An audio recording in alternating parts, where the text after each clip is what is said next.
बिस्मिल्लाहिर्रहमानिर्रहीम अस्सलामुअलैकुम वरहमतुल्लाहि वबरकातुहू। उम्मीद है दोस्तों सब खैर आफियत से होंगे। आज के अपने इस वीडियो के अंदर हम CS 610 कंप्यूटर नेटवर्क्स की असाइनमेंट नंबर 1 स्प्रिंग 2025 को कंप्लीट सॉल्व करेंगे।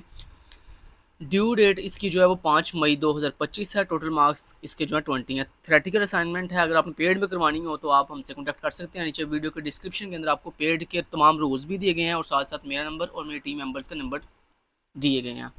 आप मुझसे भी कॉन्टैक्ट कर सकते हैं और अगर मैं बिज़ी हूँ तो आप मेरे टीम मेंबर से भी कॉन्टैक्ट कर सकते हैं। पेड सर्विसेज के लिए दोस्तों एक बात का ख्याल रहे कि अगर आप ड्यू डेट से पहले कॉन्टैक्ट करेंगे तो आपको कम फीस के अंदर जो है वो हम पेड सर्विस प्रोवाइड करेंगे। अगर आप ड्यू डेट वाले दिन या उसके नेक्स्ट डे कॉन्टैक्ट करेंगे तो आपको ज़्यादा फीस पे करनी पड़ेगी। असाइनमेंट बहुत ही ईजी है। थ्योरेटिकल असाइनमेंट है। सिंपली सर ने 2 क्वेश्चन दिए हैं। क्वेश्चन नंबर 1 दिया और क्वेश्चन नंबर 2 दिया। क्वेश्चन नंबर 1 के अंदर एक सिनेरियो है। उस सिनेरियो को देखते हुए हमें 3 क्वेश्चंस के आंसर करने हैं और इसी तरह क्वेश्चन नंबर 2 है उसमें भी एक सिनेरियो दिया गया। उस सिनेरियो को हमने रीड करना है अच्छे से और उसके बाद उस सिनेरियो के अकॉर्डिंग हमने 3 क्वेश्चन हैं जिनके आंसर जो है वो हमने राइट करने हैं।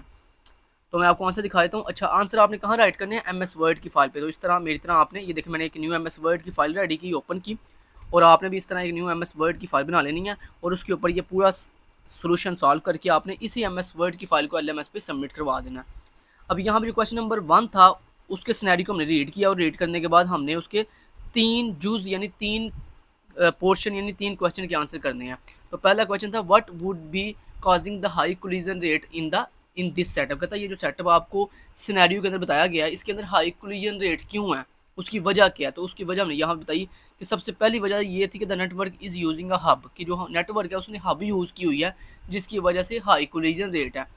दूसरी जो रीज़न थी when multiple user try to send data specially large files, के जब multiple users, multiple clients, multiple visitor जब एक साथ इकट्ठे किसी भी नेटवर्क को यूज़ करते हैं और लार्ज फाइल जब सेंड करते हैं तब हमारे पास क्या होती है?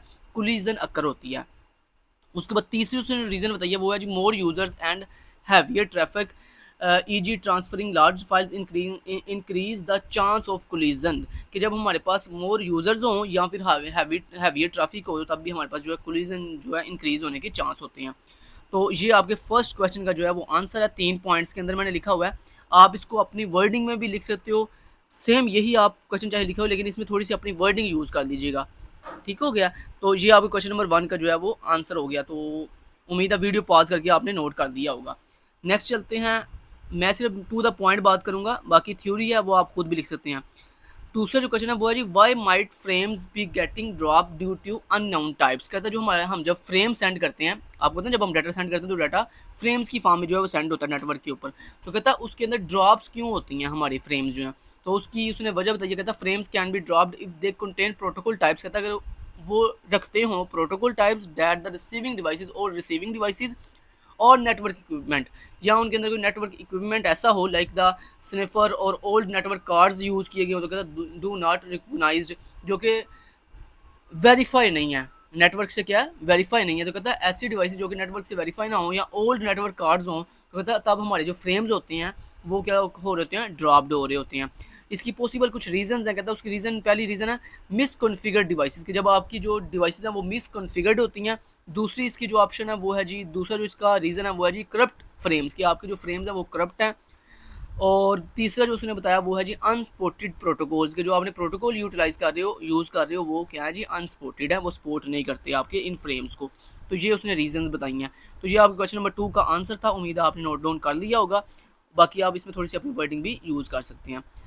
बढ़ते हैं क्वेश्चन नंबर 3 की। पहला क्वेश्चन का जो तीसरा जूज है, फर्स्ट क्वेश्चन का जो तीसरा जूज था वो ये था how can a network analyser help resolve these issues. कहता है बताओ कि जो ऊपर आपने इश्यूज़ 2 पढ़े हैं उन इश्यूज़ को कैसे हम जो है वो एनालाइज कर सकते हैं और कैसे उनको रिजॉल्व कर सकते हैं। तो यहाँ पे उसने बताया गया था a network analyser sniffer can capture and display details information about network traffic including. कहता है वो सबसे पहले क्या करेगा? वो सबसे पहले हमारी जो नेटवर्क के ट्रैफिक की जो इन्फॉर्मेशन है उसको डिटेल के अंदर जो है वो डिस्प्ले करेगा, कैप्चर करेगा। उसके बाद फिर जो है ना वो ये अंदाज़ा लगाएगा कि ये हमारे पास इसका सोल्यूशन क्या होगा। अब उस डिटेल के अंदर उसने क्या डिफरेंट चीज़ें होंगी। ये देखें, ये आप ये नोट डाउन साथ साथ करते रहें, वीडियो पॉज करके साथ साथ नोट डाउन करते रहें। अच्छा, उसने जो हमारे पास नेटवर्क ट्रैफिक के अंदर जो डिफरेंट चीज़ें बताई हैं वो कौन कौन सी है। कोलिजन डिटेक्शन, सबसे पहले वो जो कोलिजन आएगी, जो टकराव आएगा उसको डिटेक्ट करेगा। उसके बाद फिर ट्रैफिक को एनालाइज करेगा। उसके बाद फिर वो फ्रेम इंस्पेक्शन करेगा और उसके बाद नेटवर्क लोड उसको जो है वो मैयर करेगा। तो ये डिफरेंट पॉइंट्स देखकर तो फिर जो है वो हमारा जो नेटवर्क एनालाइजर है, मतलब स्नैफर है, वो जो है उस प्रॉब्लम का जो है सोल्यूशन देगा। उसके बाद साथ ही उसने ये भी बता दिया था, based on this data the technician can recommend solution such as. कहता है जब ये सारा कुछ वो कर लेगा उसके बाद फिर वो क्या करेगा, रिकमेंड करेगा डिफरेंट आपको सोल्यूशन, जैसे replacing the hub with the switch. कहता है वो पहला सोल्यूशन आपको ये देगा कि आप अपने स्विच की जगह पे, सॉरी हब की जगह पे स्विच यूज़ कर दो। अपडेटिंग डिवाइस कॉन्फ़िगरेशन, कहता है उसके बाद वो आपको दूसरा सोल्यूशन ये देगा कि वो कहेगा कि जो आपकी डिवाइस की कॉन्फ़िगरेशन है उसको अपडेट करो। तीसरा रिप्लेसिंग फॉल्टी नेटवर्क केबल्स और NIC, ठीक है जी। कहता है या तो वो NIC को रिप्लेस करेगा या फिर वो नेटवर्क जो केबल्स हैं जो कि फॉल्टी हैं, कहता है उनको रिप्लेस करेगा।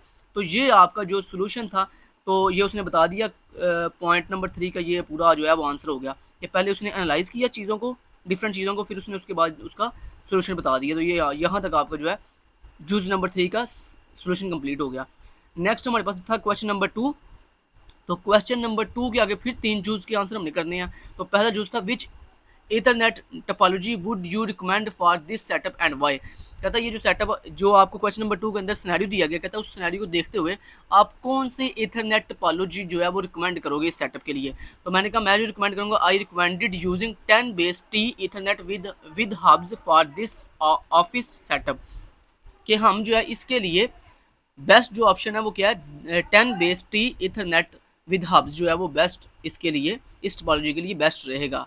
ठीक है जी सेटअप। तो ये उसका आंसर है। उसके बाद आगे कुछ रीज़न उसने बताइए कि हमने इसको रिकमेंड क्यों किया 10 ईथरनेट विद हब्स को। उसकी रीज़न कहता है कॉस्ट इफेक्टिव होता है, ईज़ ऑफ मेंटेनेंस होता है, सिंपलर केबलिंग होती है एंड स्केलेबिलिटी होती है और कंपैटिबिलिटी होती है। तो डिफरेंट पॉइंट की वजूहात की बुनियाद पर हम डिफरेंट इन रीजंस की वजह से हमने जो है ये वाला जो सेटअप है ये चूज़ किया किसके लिए, अपनी ईथरनेट टोपोलॉजी के लिए। तो ये आपके क्वेश्चन नंबर 1 का, क्वेश्चन नंबर 2 के जुज नंबर 1 का जो है वो आंसर हो गया। ठीक है, नेक्स्ट चलते हैं जी। जुज नंबर 2 आ गया। जुज नंबर 2 ये है, what kind of NIC would be most suitable in this case. कहता है ये जो आपने क्वेश्चन नंबर 2 के अंदर सिनेरियो पढ़ा है, इस सिनेरियो के लिए कौन सा NIC की जो काइंड है वो ज़्यादा सूटेबल रहेगी। तो हमने बताया कि इसके लिए जो सबसे सूटेबल NIC की टाइप है वो है जी Ethernet NIC with an RJ45 connector. तो ये इसके लिए सबसे बेस्ट जो है वो NIC की सूटेबल रहेगा। NIC की काइंड ये वाली जो है ये सूटेबल रहेगी। ठीक है जी। उसके बाद उसने आगे फिर बता भी दिया, कहता these NICs are inexpensive and widely available. कहता है ये बहुत ही वाइडली अवेलेबल होते हैं और इनएक्सपेंसिव होते हैं, इसलिए हमने इसको रिकमेंड किया। दूसरा, they allow direct connection to the twisted pair cabling and hubs used in 10 network, क्योंकि ये डायरेक्टली कनेक्शन करते हैं ट्विस्टेड पेयर केबल्स के साथ एंड हब्स के साथ। तो ये आपकी क्वेश्चन नंबर 2 के जूज नंबर 2 का जो है यहाँ तक आंसर कंप्लीट हो गया। उसके बाद फिर हमारे पास जूज नंबर 3 है। क्वेश्चन नंबर 2 का जूज नंबर 3 जो है उसमें उसने ये पूछा था, what are the limitations of the topologies you did not choose. कहता कौन सी ऐसी टोपोलॉजीज हैं जो कि आप यूज़ नहीं करोगे। तो मैंने कहा 2 मैं टोपोलॉजी यूज़ नहीं करूँगा, एक थिंक ईथरनेट 10 बेस 5 और एक थिंक ईथरनेट 10 बेस 2, ये जो है मैं यूज़ नहीं करूँगा।